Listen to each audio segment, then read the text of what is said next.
Thank you so much.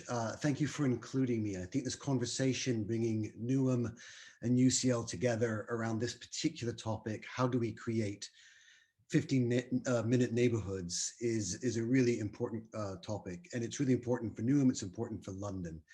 So what can I contribute to this conversation? Over the last several years, a lot of my work has focused on exploring the tensions between acceleration and slowness in contemporary cities and contemporary urban life.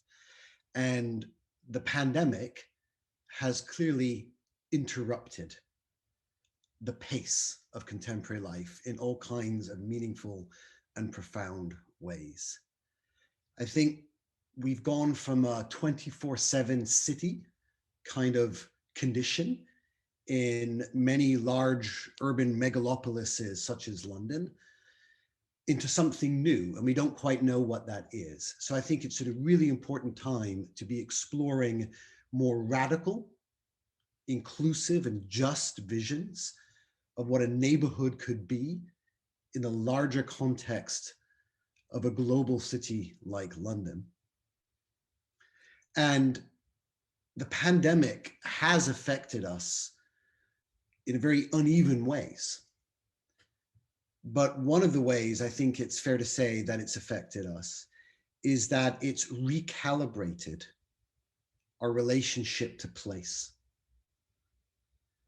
And we've gone from very hectic, hypermobile urban lifestyles where we're zipping and zapping all across the city, constantly moving, many of us constantly tired, to literally being locked down in place and then slowly released to rediscover our local communities, our local spaces.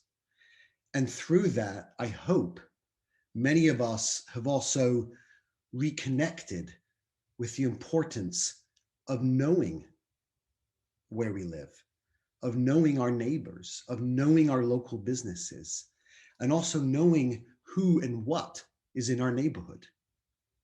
So I really understand why the idea of the 15-minute city is attractive at this time. And I think it has a tremendous potential to improve the quality of everyday life in a slower, and creating a slower, more inclusive set of conditions for everyday life. But I think there are also some dangers that we need to be mindful of. I think they can be avoided, but I think we need to be mindful of. And this is where I'll end. So in a lot of my work, I tend to advocate for a slower city that strategically, consciously unplugs from the relentless 24/7 hypermobile version of contemporary urban life. But if we think of a post-pandemic 15-minute neighborhood where we have a densification of amenities, where everything that we want and need is there to and accessible by bike, by foot. What we're also potentially doing is creating a target, a big lit up beacon that could attract the forces of gentrification.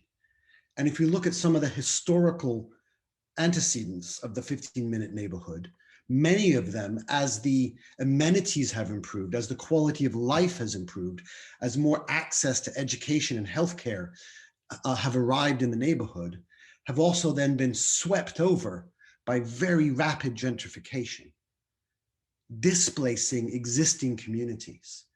And so what I want to advocate for very vocally here is the affordable 15-minute neighborhood, so that as the neighborhoods improve, they remain available, accessible, affordable to the existing communities, and that those communities do not become displaced by the improvements of where they live.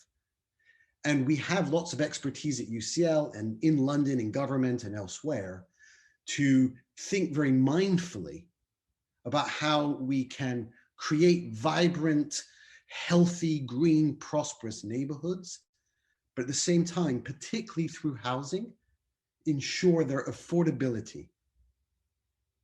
I'll stop there. Thank you.